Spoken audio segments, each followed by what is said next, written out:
Hello, good day, and welcome to Media TV News. I am Victoria, broadcasting from Canada, and these are the headlines for today's stories. Thousands of Sudanese protest military coup. European Union seeks African support in Ukraine conflict. Russia for Ukraine humanitarian crisis urges aid UN blames. Bringing you this in detail after the short break. Stay tuned.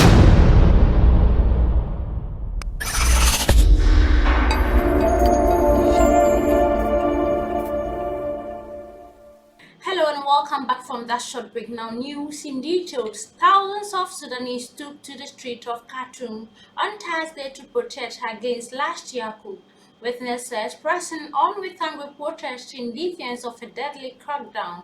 The demonstrations in the capital and other cities were the latest since the military seized power on October 25th, triggering international condemnation and punitive measures.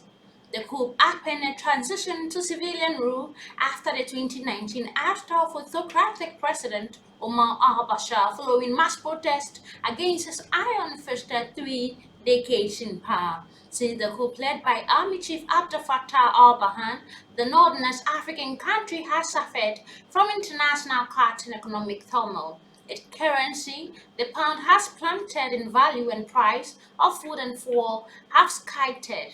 Protesters turned out in large numbers on Thursday, despite a crackdown that, according to measures, has left dead at least 89 people and wounded hundreds. This is the third time that take the street off after economic conditions worsen in Mambamika said ash protest in North Khartoum. Moving on to the other story, European Union seeks African support in Ukraine conflict. The European Union delegation in Tanzania has called for African support in what they have termed as atrocities being committed by Russia in Ukraine. 8 ambassadors representing Poland, France, Finland, Germany, Italy, Netherlands, and Sweden and Spain on Thursday, March 22nd, convened a news conference at the French ambassador resident in Dar es Salaam.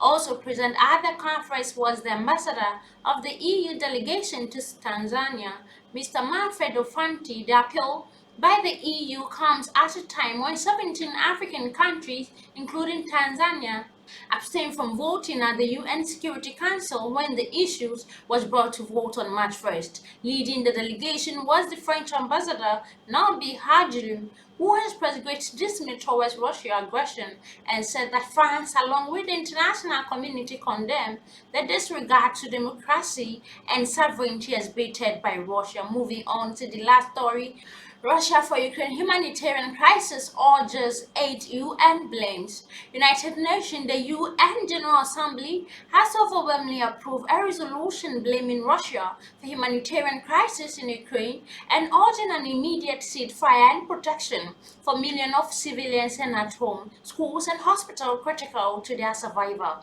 The vote Thursday on the resolution was 140 to 50, with only Belarus, Syria, North Korea, and Eritrea joining Russia in opposing the measure. There was 38 abstention, including China.